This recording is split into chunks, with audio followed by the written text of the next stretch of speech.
नमस्कार दोस्तों, धर्म रहस्य में आपका स्वागत है। आज हम आपके सामने बहुत ही रोचक विषय लेकर आए हैं। आज हम आप लोगों को बेताल के बारे में बताने की कोशिश करेंगे। बेताल के बारे में जितना भी विवरण है, कहानियां, किंवदंतियां या कथाएं मिलती है कि आखिर बेताल कैसे पैदा हुआ, कैसे वह बधा, कैसे उसका जन्म, समान में विवरण मिलता है।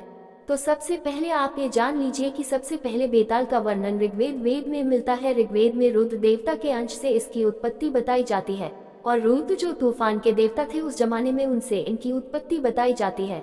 समय बीतता है तब हम बाद में बेताल मंदिर गोवा में बिचोलीम तालुका के अमोना गांव में एक हिंदू मंदिर देखते हैं। इसको हम वहां का बेताल मंदिर जानते हैं।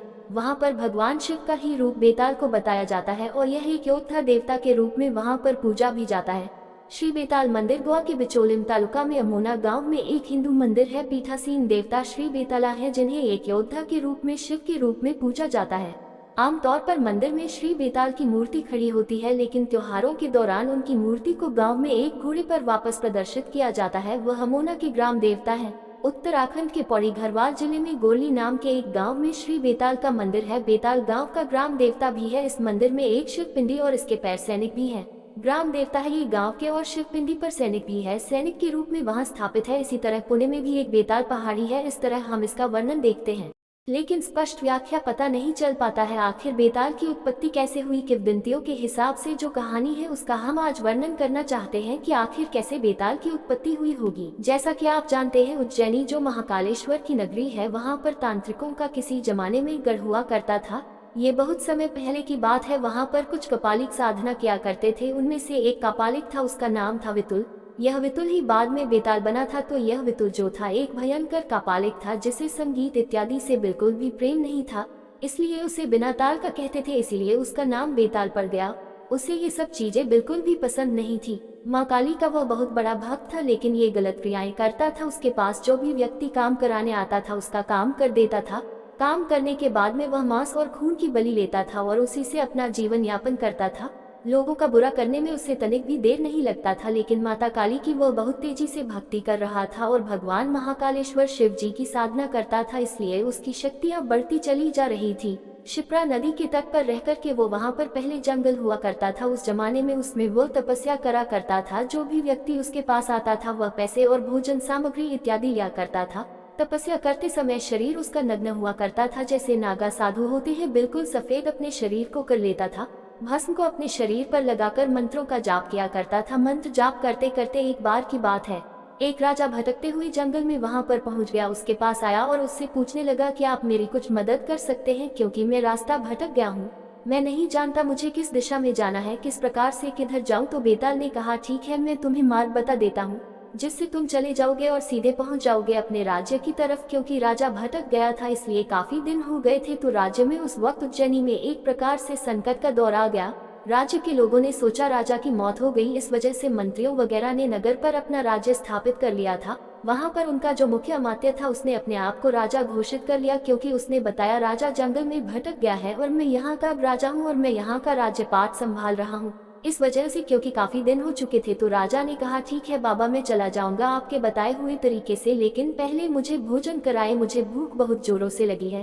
तो बेताल ने कहा, ठीक है, लेकिन सुन, तुझे कुछ देना होगा। इस पर राजा ने कहा, ठीक है, आपकी जो इच्छा होगी मैं आपको वह प्रदान करूंगा। उसने कहा, मुझे वह चीज चाहिए जो लोग दे सकते हैं। मुझे तेरा रक्त चाहिए। रक्त अर्पण कर इस हवन कुंड में अपने एक हाथ की एक उंगली चढ़ा, मैं तुझे तेरे राज्य में वापस पहुंचा दूंगा। और साथ ही साथ मैं जो देख पा रहा हूँ कि तेरी सत्ता छिन चुकी है, तेरे मंत्रियों ने तुझे वहाँ से हटा दिया है, यानी कि तुझे सब मरा हुआ समझ रहे हैं, जिस वजह से तेरी सारी सत्ताएं जा चुकी है। तेरा जो मुख्य अमात्य था वह राजा बनकर बैठ गया है। उसने जबरदस्ती तेरी पत्नी का हरण कर लिया है। तेरे जितने भी सगे संबंधी रिश्तेदार थे उन सबको कारागार में डाल दिया है। तेरा राज्य तेरे हाथों से निकल चुका है। ये बात सुनकर के राजा को घोर आश्चर्य हुआ। केवल कुछ दिनों के लिए ही मैं जंगल में शिकार करने आया था और मेरे ही अमात्य, जो मुख्य अमात्य है, उसने मेरे राज्य पर कब्जा कर लिया है। ये तो बुरी स्थिति है मेरे लिए। इस पर राजा ने कहा, ठीक है, आप जो कहेंगे वह मैं करूंगा। उसने कुछ मंत्र बताए और उस मंत्र के बाद कहा, बाएं हाथ की उंगली काट दे और उसको चढ़ा दे। यज्ञ कुंड में एक बहुत ही खुली सी जगह थी, वहां पर लकड़ियों को जला करके कुंड का निर्माण किया हुआ था। बेताल इसी प्रकार साधना किया करता था। उस राजा ने अपनी उंगली कुंड में चढ़ा दी और उसके खून से टप टप महापिशाचिनी प्रकट हुई। उसने राजा का रक्त ग्रहण कर लिया और उसने कहा, क्या आ गया है बेतुल, बता मुझे किस प्रकार से मैं तेरी सहायता करूं। बेतुल ने कहा, सुनो, ये राजा अपने राज्य के रास्ते से भटक गया है, इसको आप अपने राज्य में पहुंचा दो और साथ ही साथ इसकी सहायता भी कर दीजिएगा। इसके बाद राजा ने उसकी तरफ देखा। पिशाचिनी ने एक सुंदर स्त्री का रूप धारण कर रखा था और वह आगे आगे चलती चली गई। राजा उसके पीछे पीछे घोर घने जंगल से चलता हुआ जा रहा था। चलते चलते थोड़ी दूर पहुंचने के बाद राजा को नगर का मार्ग दिखाई देने लगा, तो उसने कहा, देवी, आपकी आवश्यकता इतनी ही थी, अब आप जा सकती हैं और मैं अपने राज्य में वापस चला जाऊंगा, मुझे मार्ग दिख चुका है। लेकिन महापिशाचिनी ने कहा, मेरा कार्य अभी पूरा नहीं हुआ है, सुनो, मैं तुम्हें तुम्हारे राज्य तक पहुंचाऊंगी और निश्चित रूप से तुमको तुम्हारा राज्य वापस दिलाऊंगी, क्योंकि तुमने अपना रक्त मुझे सौंप दिया है। बेतुल की सिद्धि की वजह से अब तुम हर वह कार्य कर सकोगे, मैं तुम्हारा पूरी तरह से साथ दूंगी। राजा प्रसन्न हो गया, अब उसके साथ चलने लगा। कुछ दूर चलने बाद राज्य में प्रवेश करने से पहले ही बेतुल एक बार फिर से त्राटक के द्वारा उनके सामने आया। त्राटक दर्पण का अर्थ होता है ब्रह्मांड में कहीं पर भी एक शीशा सा बन जाता है। इसमें एक ऐसी शक्ति होती है जो दिखाई पड़ती है, जो बेतुल था, जो बाद में बेताल बना। बेतुल उसी त्राटक के माध्यम से कहा, ऐसा कर राजा, तेरी सामर्थ्य नहीं होगी राज्य को वापस पाने की, क्योंकि तू अकेला है, तुझ पर विश्वास कोई नहीं करेगा। ऐसा कर, इस पिशाचिनी के साथ शादी कर ले और एक दूसरे को तुम वरमाला पहना दो, बाकी सब इस पे छोड़ दो, ये तुम्हें सब कुछ दे पाएगी। राजा ने कहा, ठीक है, अगर मुझे वास्तव में अपना सब कुछ पाना है, मुझे ऐसा तो कुछ ना कुछ करना ही पड़ेगा। तभी उस पिशाचिनी के हाथ में माला प्रकट हो गई। उसने एक माला राजा को दे दी। राजा ने एक माला पिशाचिनी को पहना दी और स्वयं एक माला स्वयं पहन ली। एक प्रकार का गंधर्व विवाह संपन्न हुआ।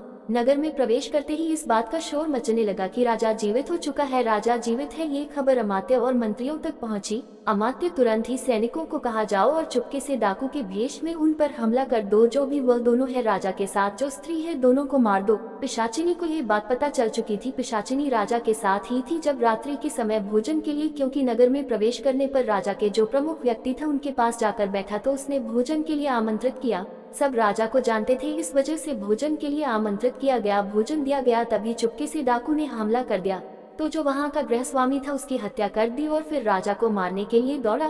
पिशाचिनी अत्यधिक क्रोधित अवस्था में उनकी तरफ दौड़ी और भयानक रूप धारण करते हुए उसने सभी सैनिकों की गर्दन तोड़ दी, उखाड़ कर फेंक दी।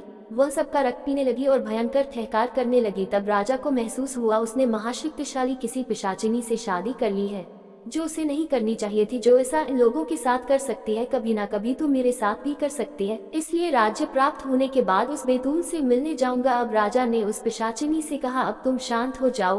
पिशाचिनी अत्यंत ही प्रचंड अट्टहास करते हुए सामान्य स्त्री के रूप में पिशाचिनी ने ताबड़तोड़ हमले किए। जो भी रास्ते में उन्हें रोकने आया उसका वध करते चलने लगी। ऐसी जबरदस्त तलवारबाजी को देख करके अमात्य भी आश्चर्यचकित हो गए और कहने लगा, ये कैसी सुंदर स्त्री है जो इतनी अच्छी तलवारबाजी कर रही है, मेरे सैनिकों को मारती चली जा रही है। तो अमात्य ने दूर से ही बाणों की वर्षा करने को कहा। उसने एक विशालकाय ढाल पिशाचिनी ने प्रकट कर दी उसकी और राजा की रक्षा के लिए।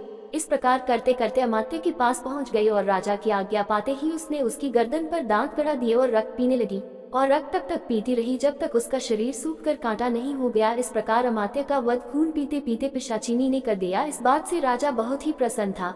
अब मैं बेतुल को यहाँ आमंत्रित करूंगा, ये सोच कर के राजा ने अपना एक दूत बेताल के पास भेजा और बेताल से कहा, मेरी नगरी में आ जाओ। तब तक राजा यहाँ अपने कार्यों में व्यस्त हो गया। बेताल को इस बात से क्रोध आया। बेताल ने कहा कि कैसा मूर्ख है जिसकी सहायता मैंने स्वयं की, क्या वह आभार व्यक्त करने स्वयं नहीं आ सकता था। इस बात से बेताल क्रोधित हो चुका था। आगे की कहानी आप भाग 2 में जानेंगे।